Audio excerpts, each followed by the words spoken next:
And so I called and I interviewed, and it turns out it was to come out in a funny bit during a Spinal Tap acoustic tour. Wow. Which they did not mention in the ad. I just happened to call. And so at the time, Spinal Tap was doing this acoustic tour, and like Harry Shearer was on this like upright bass. For a podcast speaking to musicians and bands about part-time jobs, it really doesn't get much better than that. This is Shawna Potter from War on Women, right here on 101 Part-Time Jobs, talking about growing up in high school bands, moving to Baltimore, doing everything and working some jobs just so she can be in a band. So thank you for listening. This is 101 Part-Time Jobs. Please rate and subscribe. It's been a great few weeks and we've got a lot more coming over in the next couple of months. East London's Signature Brew have been brewing music-inspired beers and supporting live music since 2011. You may know them from collaboration beers with the likes of Mastodon, Idols, Slaves, Mogwai, a load of other bands, and you can get 10% off all their beers by visiting signaturebrew.co.uk and using the checkout code 101podcast, all capitals, and getting that money off beer delivered straight to your door. All right, thanks for listening. This is 101 Part-Time Jobs with Shawna Potter from War on Women. She begins by talking about moving to Baltimore to join a new band. Yeah, that's around when I moved to Baltimore, actually. And I started, I joined a band called Avec. And what was life for you like around then? I moved to Baltimore. I'd never lived in Baltimore before. I was already out of high school a couple of years. And I was itching to move. My family moved around a lot when I was growing up. And so I'd been in Nashville a long time and I was ready to get out. And I'd never lived on the East Coast, so I was really excited to be here. So I moved in with this band. They all lived in a house together. Plus one of the guys was married, so his wife lived there. So we all, 5 of us, lived in a house. I had already seen them play and they'd seen me play before. And so we kind of all knew what we were getting into. And so we jumped right in and I just started rehearsing songs and learning parts and writing new songs and just kind of getting my bearings and then started looking for jobs, things to do. And I think my first show with this band, we opened up for Coheed and Cambria. Oh, wow. And I was like, well, this was the right move. This is exactly the thing that I should be doing. Good for me, right? And then basically like every show after that was like worse and worse. So we stuck it out for quite a while and eventually it dissipated and we started doing War on Women. Did you learn things whilst doing that band where it made you kind of decide that, whether it was going to be a VEC or a future band, that you felt something inside of you that you kind of had to work towards? Well, I'll tell you, I had already had a huge band life experience before that. In high school, I was in a touring band that got signed to an indie label that worked with a famous producer that fizzled out because at some point we realized we signed a contract that would basically make it so we would be poor for the rest of our lives, even if we made a ton of money or got really famous or something, right? Wow. And when you're in high school, you're like, well, obviously we're going to get huge, we're a good band, and that's all it takes, So unrealistic expectations, of course, but all that aside, we eventually got recommended to see a lawyer, and they were like, this contract is terrible, like, let's get you out of it. And we said, yeah, that makes sense. So but because of the legal trouble of like fighting this label, like we just kind of dissolved, like no one's heart was in it. I think for me, actually, the thing that I remember is that it was my first like actual band, right? It was like my first real band. We've already been together for 4 years, 5 years. And when you're in high school, that's a really long time. And I couldn't imagine my life without this band. And some other folks in the band were just like, I'm over it. I can do this again like whatever. And I was like, no, this is the only thing I've ever had. Don't take it away from me, like not realizing that you're young and you can try again. But so the band dissolved, and I was like, okay, now what? And that sort of led to my decision to move to Baltimore to join another band. But I'd always had it in me to play and perform. Like I was always like, it was not even an option to not be in a band. Like, what the fuck else am I gonna do? This is my thing. So the lack of commercial success of Avec, to be fair, like it was actually, Avec was a great band, but we were just appreciated by people that were also in bands and like sound engineers, not really like audiences, if that makes sense. Yeah. Which is a high compliment, to be fair. But just no one was interested, right? In general. But so the lack of commercial success in Avec, it's like it almost didn't matter. I just wanted to play. I just wanted to tour and travel and meet new people and have new experiences and do band stuff. Can I ask you what the indie band's name was? Oh, in high school? Yeah. It was called Fair Verona. And we were signed to Ivy Records. We worked with Eddie Kramer, who worked with Jimi Hendrix and Judas Priest and Kiss and stuff. Wow. We won a contest to like work with him. Yeah. And so we toured a lot, considering that like I was still in high school for a lot of it. Everyone else was like a year or two older than me, at least. But two very much colliding worlds. You got high school, and was that like a struggle? No, my mom was like, "Go rock out, baby. go have a good show, kick some ass." She's a rocker. So I think she thought it was cool. Like she certainly, as long as I kept my grades up, there wasn't a lot she could do, especially because she absolutely grew up a free spirit. I think she felt like she had no place to complain. Right, and you were keeping your grades up, because I think that'd be so hard for so many people. Yeah, I definitely kept my grades up, and I was responsible. I had a job. I was paying car payments. Like wow. I didn't do drugs. Like I was a pretty good kid, if I'm being honest. I just stayed out late because I played shows with my friends. You know what I mean?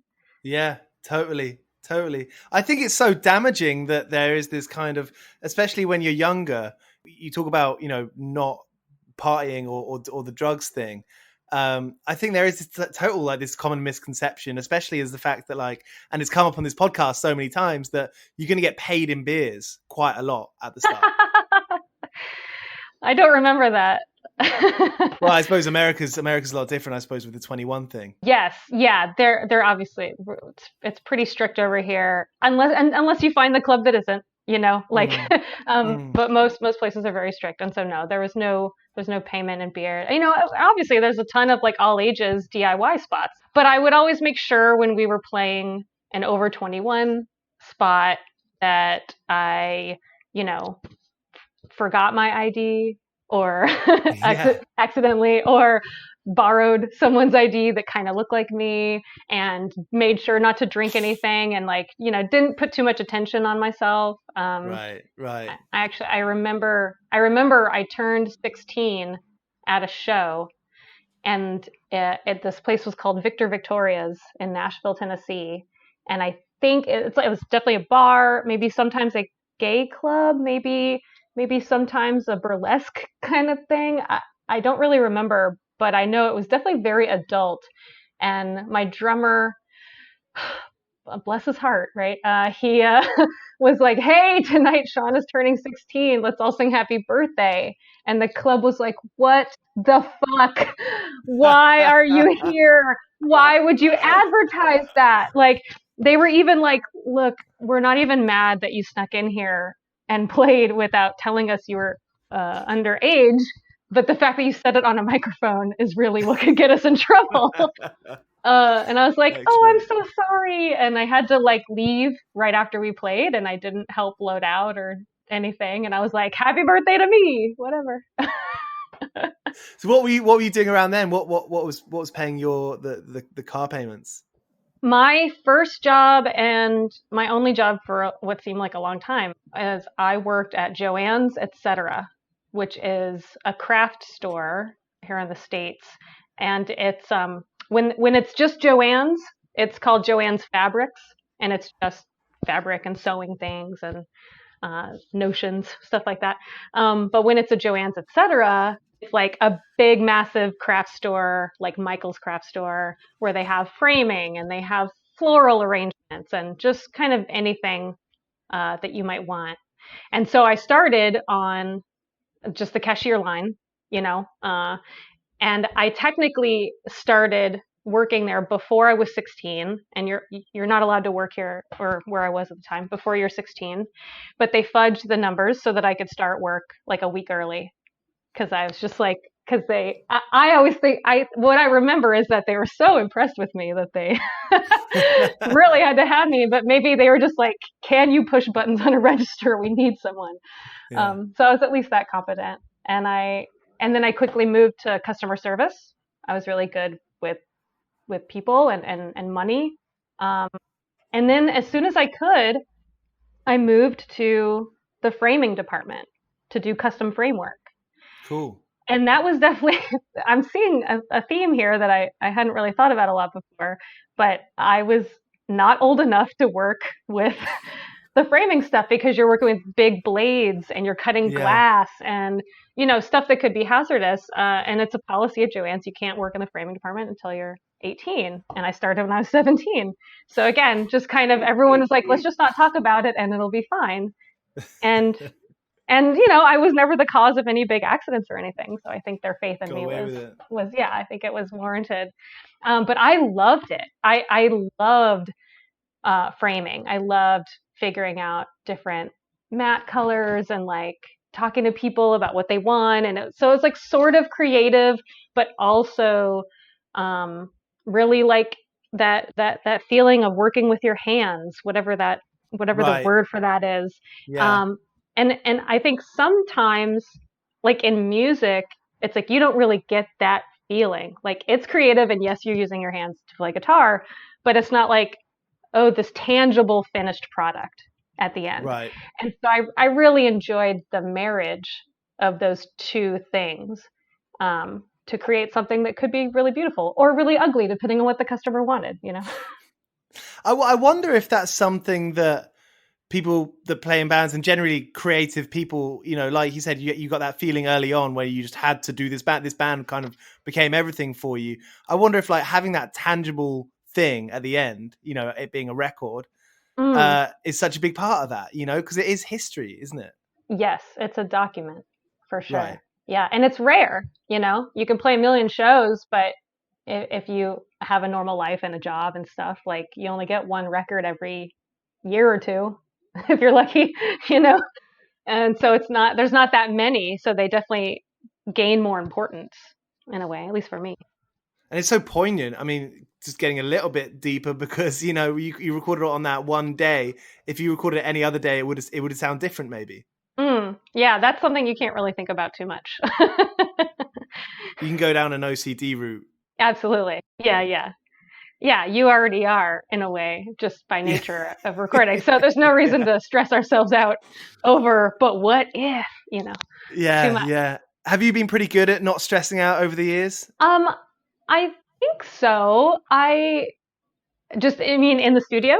Just in general, because I think things can be so last minute and, you know, van breakdowns or anything like that, you know, gear, Yeah. I don't know. Do you know what I mean? Everything kind of seems a bit on edge all the time.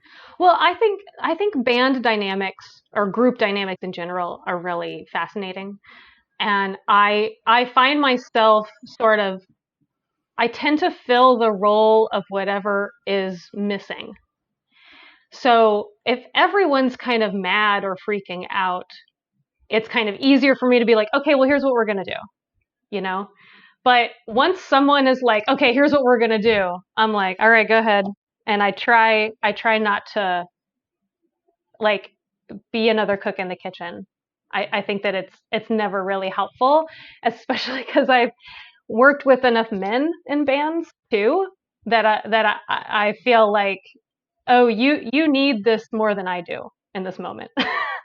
Like this sense of control that you are grasping at by deciding where to call or where to go or what we're doing right now. Like you actually emotionally need that feeling more than I do. So I'll just step back because go ahead, dude, do your thing.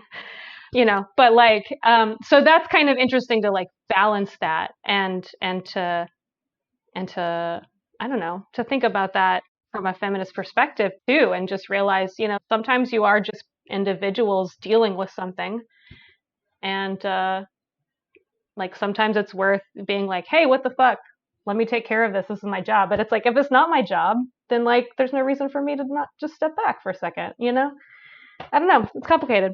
I wonder if like, the type of skills you pick up from being in a band dynamic can be applied to so many other things in the future. It's going to be kind of helpful.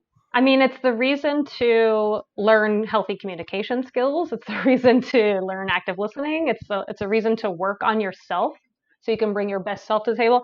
And also, so that you cannot freak out when the van breaks down, because it's not really that helpful to just totally freak out. So back to your question of, do I get stressed out? I always say like, I'm passionate. So I don't get like extremely freaked out and angry and like, resentful and like huffing and puffing. I'll get like really fired up about something. And then when I'm like, okay, that doesn't help, I'll stop. Or like, this is not necessary. Or, okay, I vented, I feel better now. Like, it comes in waves. And so it's not a constant state of stress, but I'm also not so fucking laid back that I just let things happen either. Yeah. Strike a balance. Yeah, just striking a balance and always trying to get better at it as we age, of course. So moving to the East Coast, was that, I mean, you said you wanted to get out, as soon as possible, and you made it happen. Yeah. Was it quite easy, that move? I mean, emotionally, yes. Yeah, I was like, okay, time to go. Let's get out of here. What's going on in Baltimore? Let's see. Like, let's date some different dudes. Why was it Baltimore that you chose? Because that's where this one band lived. Right. And how did you find them? How did you get in touch with them? Well, I've talked about this before, but they came through on tour through Nashville, and my old band had literally just kind of dissolved, and I was like having an identity crisis. Who am I if I'm not in Fair Verona, right? Which I think is pretty normal if you're like 19 years old. So I had started playing around acoustic and just kind of writing little songs, just to kind of fill the time, I guess, or try something different or see what it's like to be on my own. And I happened to get booked to open their show when they came through town. And I later learned, I did not know this at the time, I later learned that when they were coming through town, they actually asked the booking agent if Fair Verona was around and could play. Oh, cool. And because they had seen us play at Mac Rock a year or two before that, which is a festival here, Mid-Atlantic Conference. And they told me later, that they remembered meeting me, that we had a conversation at Mac Rock. And I was like, I don't remember any of that. And they were like, well, you had a few people wanting to have conversations with you. Like, there were a lot of women in Fair Verona, and we were a pretty good band. And so it was, more rare. And I think, some people liked it. Right. So, but I just thought that was really funny. Like they already knew who I was. And when I saw them play, it was a 3-piece at the time. I made it a 4-piece. I brought in my guitar and vocals. I was like hearing guitar parts that weren't there. And it was like so obvious to me what should go in those spots. And I was like, I can do that. So I was like, what's y'all's deal? I just started talking to them at this pub, I guess. And they were funny and fun, and their music was really interesting and like complicated in a way that I hadn't heard before, but that's really just because I didn't listen to math rock really before then. So I was like very impressed, and And I was like, yeah, have you guys ever thought about having another guitar player? And they were like, actually, yes. And I was like, cool. Where do you live? Baltimore. Cool. Okay, let's do it. And they were like, what?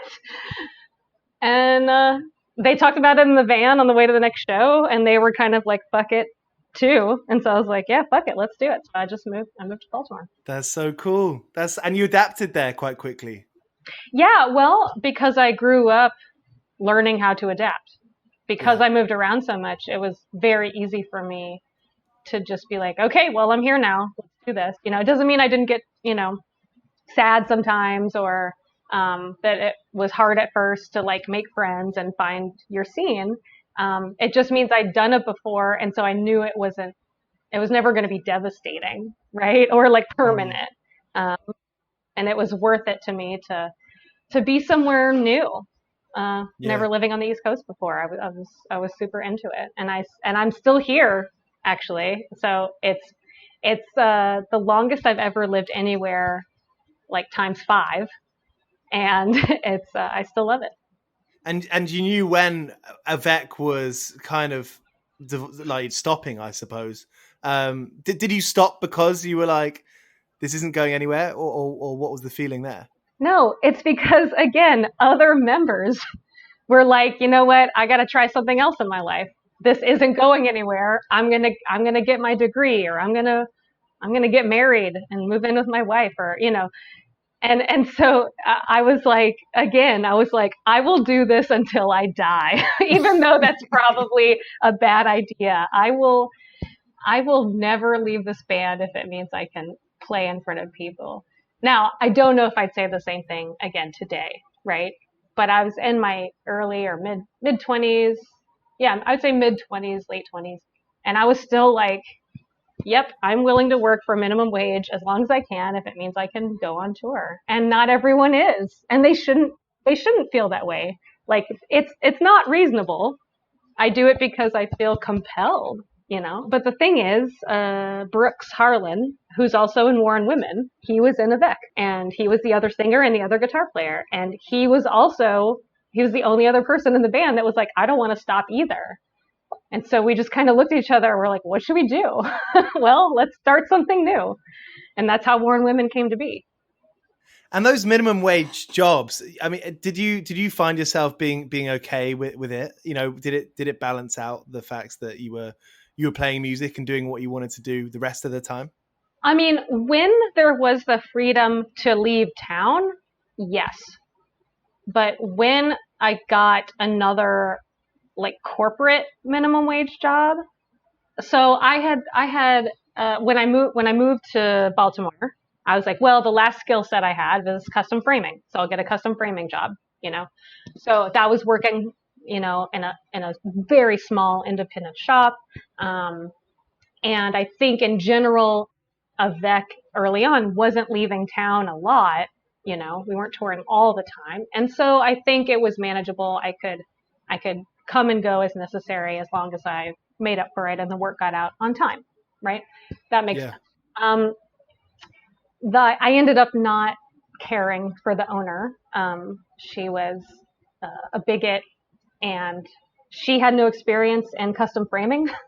And so she would like tell me and the other person like kind of what to do. And we were like, you don't know what you're saying because you don't do custom framing. Like you're asking for something that's impossible. Right.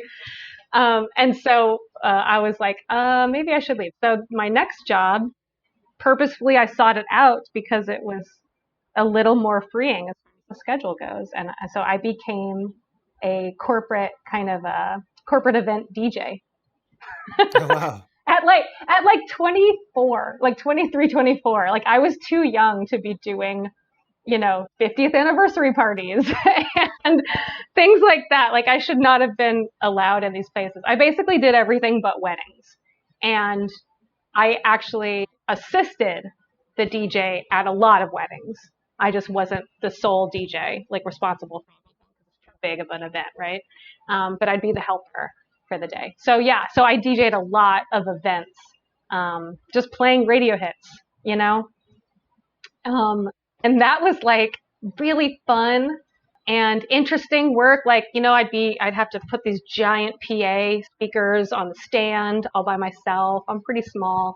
But it just added to my life experience of like doing something that's male dominated and doing it independently and having people be like, "Are you sure you got that, little miss?" And being like, "Yeah, dude, like, leave me alone. I'm getting paid. It's fine." And just kind of doing those things in spite of little comments and looks and whatever. And it's also why I have a very huge affinity for early 2000s hip hop and R&B because I listened to it a lot. Yeah.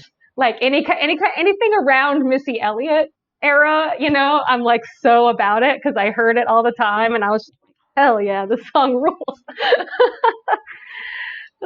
Were you getting paid all right? Yeah. DJs get paid kind of well, don't they? Yeah. So it's the thing where you might have one job a week or maybe only 2 a month, but when you're like me and in a band and you're young and you don't have a family, like you have roommates and you're trying to live as cheaply as possible anyway, because you're always looking for the next tour.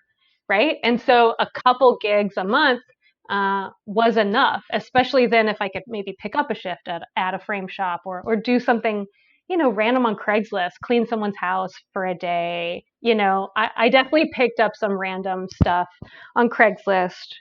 Have you got any stories from Craigslist stuff that you can remember? I do. I had kind of I had a time period where I liked to go on what I called Craigslist adventures. And so I would just kind of peruse the site and see if there was something random that could be fun in the entertainment field in the broadest sense possible, right? And so like sometimes that meant like I would go get a free haircut in color because people needed to take promo shots for their salon. And so I would let them do whatever they wanted to my hair. And then take some photos and like do some modeling or whatever that maybe never even saw the light of day, right?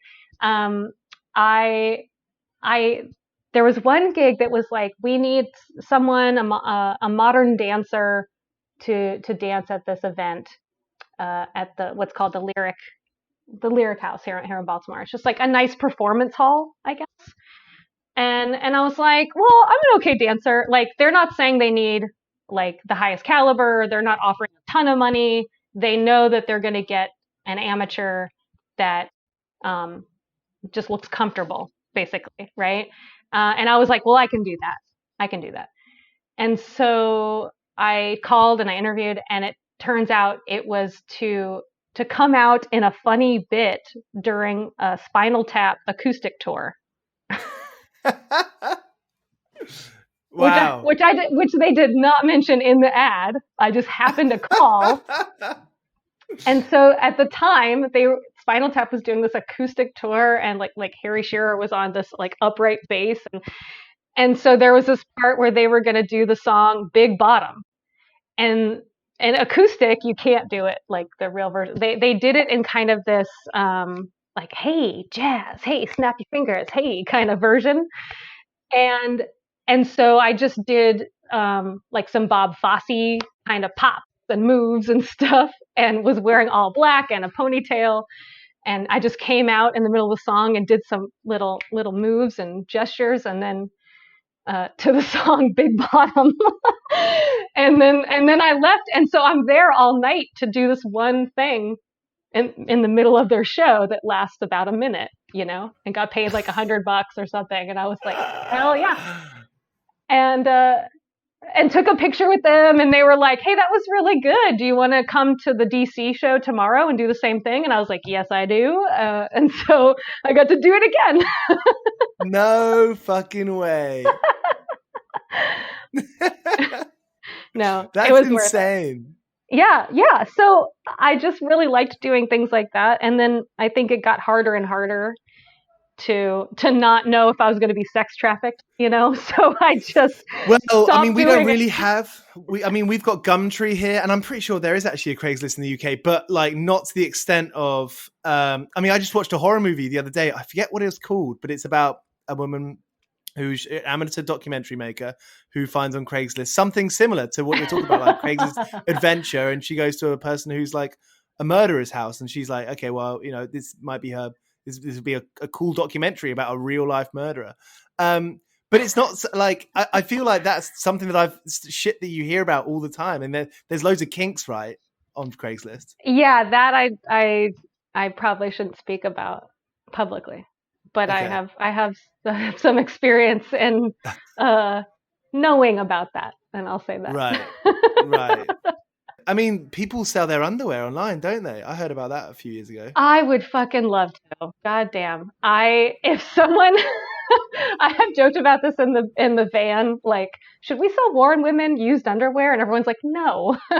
And I'm like, but how much could we get for it? Like, I am so I don't know why, but I'm so into the idea of easy money with minimal effort.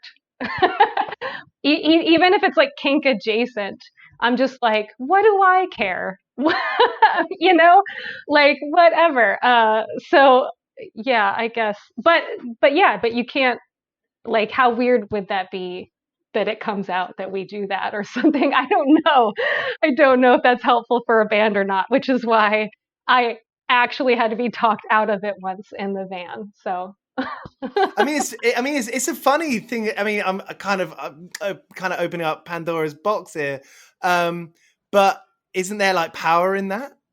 Oh yeah. I mean, that's the thing. We had a conversation about it, and I think it was just like, why? Like I am not the band, right? We are, and so what?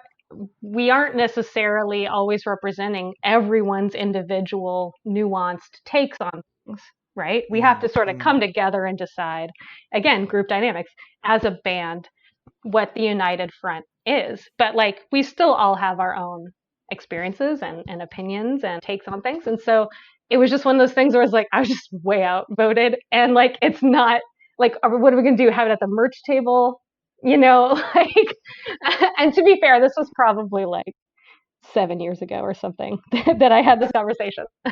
That's an interesting topic as well, because one of my friends' bands had this thing where something went down at a gig at a show a few years ago, and one of them tweeted their opinion from the band account, and this opinion was perhaps not shared by everyone in the band, and that brings into the whole question of social media and you know, kind of vetting each other, I suppose, having this filter of exactly what you say there, you know, the band's agreed opinion and voice. Yeah, I think in general, you've got to put your trust in someone to take care of it, right? To kind of understand that it's not just their personal account. And at the same time, the other person, which in this case is usually me, I have to know that I have these other people. I'm representing these other people when I do this, and therefore I should be careful, you know.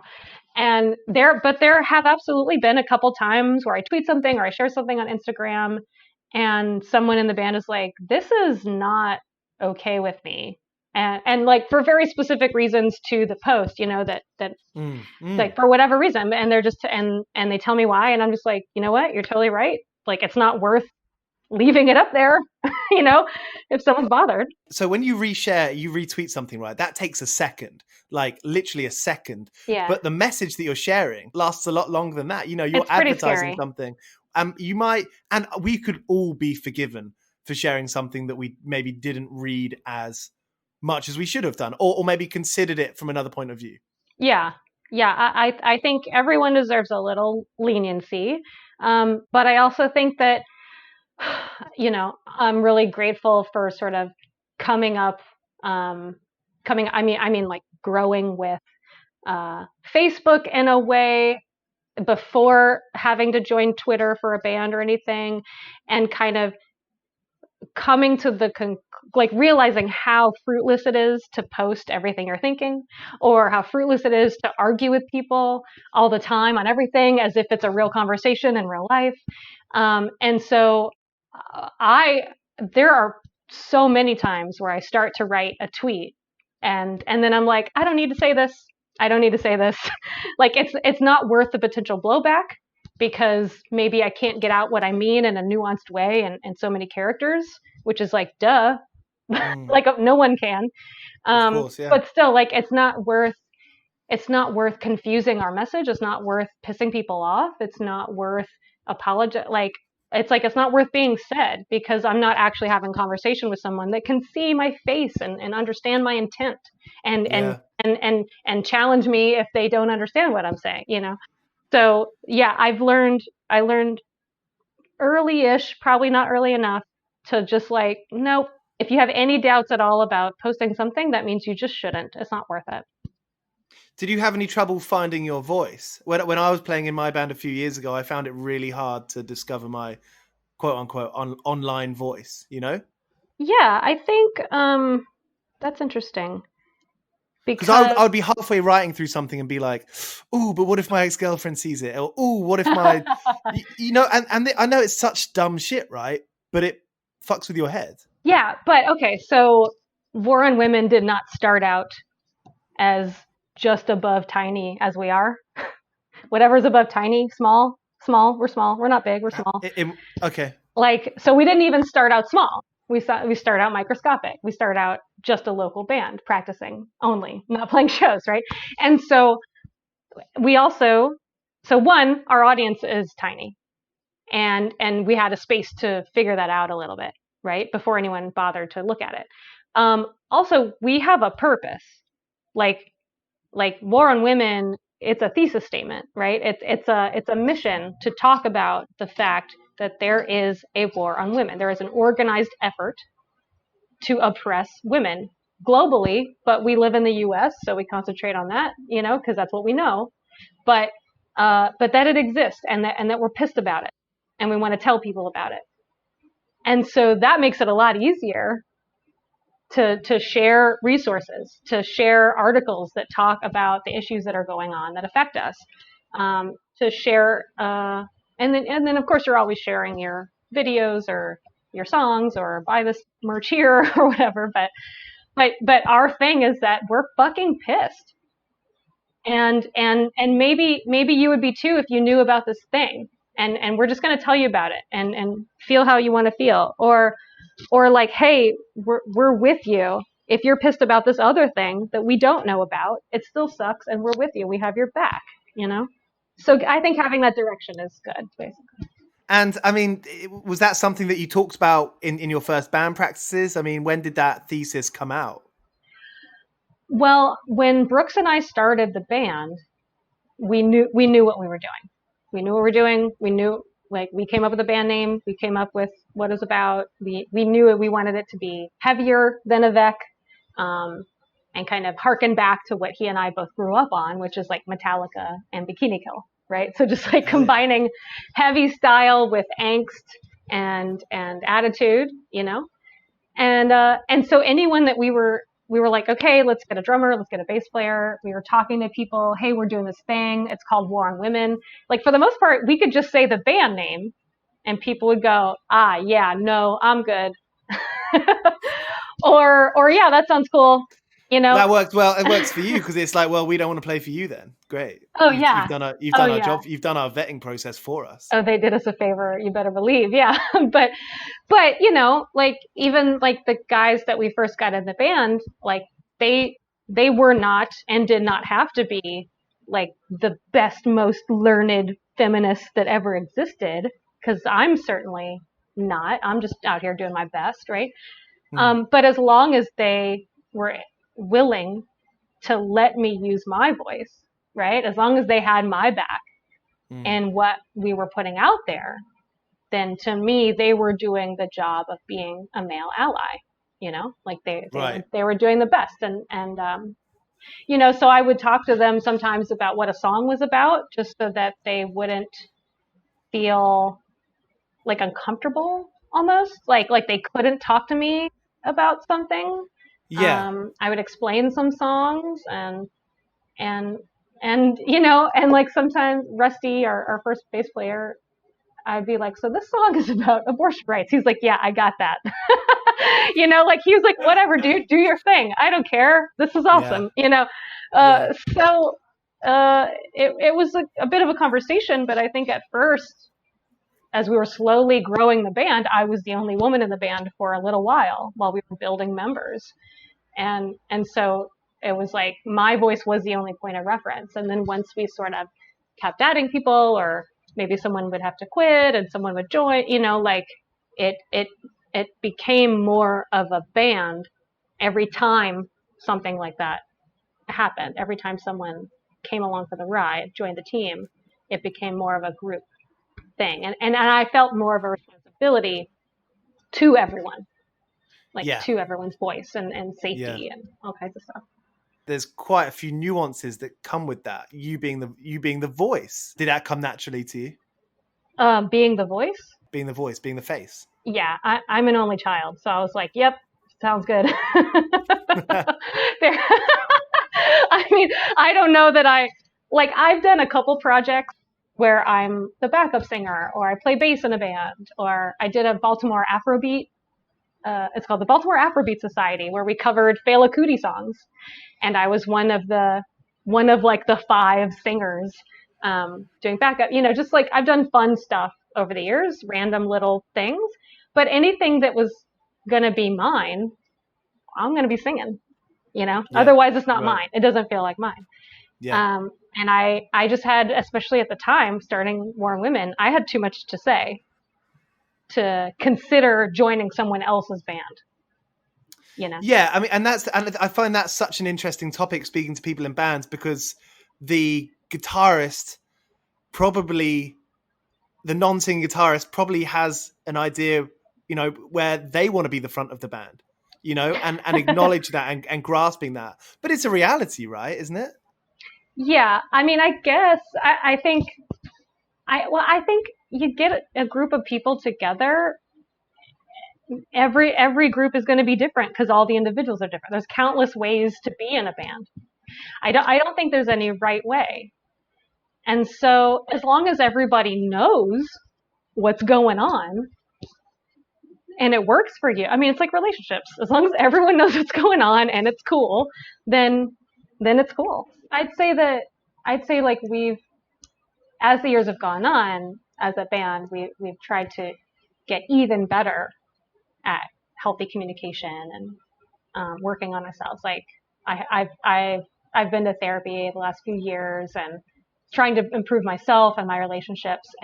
But because of that, like I have these couple of books that I've read where I'm like, oh shit, this would really help us in the van after a show when we're talking, And so I recommend books and try to get everybody to read stuff, and we just try to talk about stuff. And we are not perfect. We are not perfect at it, but just knowing that it's an option, just knowing that we all do care, even if we're imperfect, it's helpful. And your book, Making Spaces Safer, came out last year. That's true. First of all, that's awesome. How does it feel to be an author? Really weird. Really weird. Yeah, it's hard to write a book. It's one of the hardest things I've ever done. And I say that even knowing, like, it's a book where I kind of already knew half of what I wanted to say. It was things I've been saying for years in workshops and trainings. And so it's not like I was writing fiction, and coming up with a story and like, oh, let me fix this plot hole. It was like just the act of how do you write a book, even if it's all in your head already. It's hard. And so, but I will say, I now really appreciate that saying, anyone can write a book, but only some people do, right? like, yeah, anybody can write a book, but not everyone does. And so that's why it just kind of reminds me, like, if I want something, I have to do the work. I have to just do it. Like, it's not good. And I have always kind of felt that way. I've had that streak of independence and not really relying on anyone. And, and certainly part of self-improvement is realizing how beneficial interdependence can be. And, when you're working with people, you have to actually work with them. So I'm getting better at that. But like, I really was raised to be incredibly independent just out of necessity. And so I well, if I want this band, I'm going to do it. If I want this, I'm going to do it. Like if some little thing in the band needs to get done, I'm just going to do it because then I'll know it's done. Writing the book, being the author of the book and doing the workshops that you just mentioned, has there been a time when you thought like, this is what I should do as a job? This is what I should do as the part-time job or the side hustle or, the income. Yeah. Part. Well, so my story about COVID is that this was going to be the year where I started working from home and dedicated all my time to booking trainings, workshops, speaking engagements, traveling the country, and making that my main source of income. So that's what's not happening this year.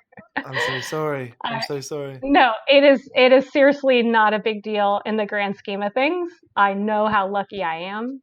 I have food. I can pay my rent. I have my health. Like I'm so lucky. It doesn't compare to a lot of people's struggles, but it is that fun little irony of life, where I was like, this is my year, baby. And I'm sure there are so many, I can't imagine people that had just bought homes or people that are, giving birth right now. Like, I'm just like, oh my God, the timing. People that there's someone down the street that their new restaurant was set to open in April, And I'm like, fuck, it sucks. It sucks in so many weird ways that we probably don't all understand yet for everybody, But, I suppose it gives you time to align your stuff, though, right? And like work on the details to the smallest thing. Well, you'd think. And what am I trying to say? In March, we were set to go on a big tour. We were going to open for Bad Religion, and obviously we were all stoked. It got canceled kind of last minute, right before the tour was about to leave. So luckily for us, we hadn't left yet. Again, very lucky, still sucks. And when that tour was canceled, that's when I was like, oh, okay, this is real. Like I kind of wasn't really thinking, not that I didn't believe it. I was like, it's probably fine. Like it's probably not a big deal. We all had that, from being something that you read about to something that means you can't leave the house. That's a shock. Yeah. And okay, there was like an Ebola crisis like a couple years ago, whatever. It's like that. It was like, oh, that really sucks. But like, I didn't change anything about my life because it wasn't in Baltimore, right? It wasn't like going to affect me. And so finally sort of putting together like, oh, these things are going to keep happening and we need to be prepared for them. But two, touring the country and the world, you might be more exposed to that. Like it's going to affect you. But yeah, so that's when I finally was like, okay, this is a big deal. So I immediately started figuring out, how am I going to offload all the merch I just bought? I'm in credit card debt. How do I sell this merch? So we made a little promo video. We shared and just cared to sell enough to just pay off the debt, right? I still have boxes full of merch, but I'm not in debt. And so, okay, so that's over. I got all the orders out. Okay, now what? Okay, I need a grant. There's got to be grants for artists out there. I need some rent money. I don't know what's happening. So I start applying to grants. I start looking into unemployment. And that's tedious work. Like it's really tedious work. And so I was just doing that all the time. We were just like kind of tying up every loose end that we possibly could. And then I was like, okay, I've got all right, I've got like a week. I'm going to, you know what? I've been working the last month and a half, 2 months since this started. I'm going to take my COVID vacation that everyone keeps talking about. Everyone the first couple of weeks seemed really stoked to be at home. Now they're going, now they got cabin fever, but I want to be stoked to be at home. I want to take time and make dinner, bake bread or whatever, okay, yeah. I'm going to do that. And then I was like, okay, but I need to plan out the rest of the year. Like, it looks like we're not going to play. Do I have enough money to last the rest of the year? Not really. Like, who does? Okay, well, I guess I could do online workshops. So I did one to kind of just make sure, like, is this something I can recreate? And I was like, yeah, okay. And people were asking for interviews and like live streams and, let's do a thing so we can get more and women some donations. And, so it was like, again, it still kind of felt like work. And then an old like activist associate of mine shared this upcoming grant with me that was basically a Maryland state grant to train venues in sexual assault prevention when it's alcohol facilitated. And I was very like, specific. It's very specific, but I was like, this is in my world though. Like I teach safer spaces and alcohol is a part of that. Yeah. But this is in my world. So I wouldn't say that I already had expertise, but I was like, but I can run a damn workshop. I can talk to people. I understand what it's like when you care about the bottom line, when you don't know if your business is going to open or not, when you're a bartender and you want to do the right thing, but you don't want to lose out on tips. I understand that. So I applied for the grant. I paid money to have an expert write it up in the formal way so it looked professional because I knew that I did not have those kinds of skills. And so I just took a chance and I got the grant. Amazing. I got well the done. grant. Thank you. And That's so great. I'm like, okay, I'm actually going to be okay for the rest of the year. Because one, I'm already used to spending zero money all the time, right? Like I'm used to living week to week. I'm used to, you save your money so you can go on tour. Like I live an extremely frugal lifestyle and I have for so long that I don't really think about it, like I'm not lacking anything in my opinion. And, I'm not into fast fashion. I don't like buying clothes that aren't used when I can help it, so whatever, I have all these little toiletries from tour, like all these little shampoo bottles. I'm like, I can use this for like 3 months. Like I should have already used them. What was I doing with it? Like I'm fine. And so this grant, it's not nothing, but it's a pretty sizable amount for someone that lives the way I do, and I'm going to be able to stretch that shit out for a long time. Amazing. So that's why I'm really grateful that I got it, and I'm really excited to sort of like kind of still do what I love to do. Like again, I just feel so lucky, and I'm having a little bit of guilt about it as I'm saying it out loud. I don't know why I'm fucking bragging right now. I guess I want anyone that's listening, like we're all on different journeys, but if you have something happen that's like fun and or nice or like good, like I want to tell you it's okay to enjoy it right now. Like you deserve to enjoy it. Life is really hard for a lot of reasons, and we're all experiencing a trauma that we will not fully deal with for a while. So it's okay to take a day and be excited about a small thing. Shawna, that's been so nice. That's we touched on some really cool things there. Thank you so much for that. That's a really great conversation. Oh, thank you. Thanks for having me. I like any interview where I don't have to do homework beforehand. I like that I was like, I remember all my jobs. I could talk about that. Excellent. That job about the Spinal Tap. I cannot believe that. That's fucking unreal. There's a video of it. No, really? Can you share it? Sure. Yeah. I'll ask you over email. Okay. What have you got going on in the next few months then? Are you working on that, on the important stuff with safer spaces? Yeah, I mean, I'm just I'm in the middle of the grant project right now, so I'm just gearing up to virtually train as many venues as I can in the month of August. And that'll happen over Skype. Zoom, but if you want to get specific, I guess. Sorry. But yeah, so I have like a regular job, like I'm working. I'm literally working now, which is I feel very lucky to be able to do. And also, War on Women finished recording an album right before all this stuff hit, right before we couldn't really be in the same room together. We finished it. And so I'm gonna be dealing with that at some point this year.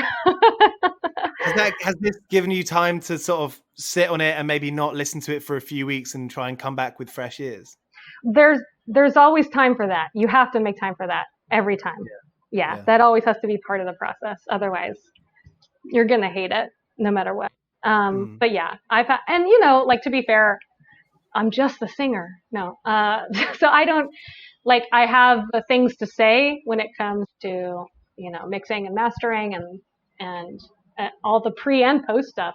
But I also recognize I'm not an engineer, and I don't need to be in the room when they're mixing drums. I will just go insane. And I don't know how they don't, if I'm being honest.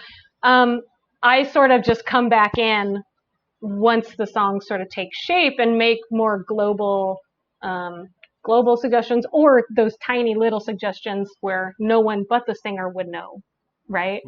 Actually that backup is supposed to have a ton of room on it. Like, they don't know that.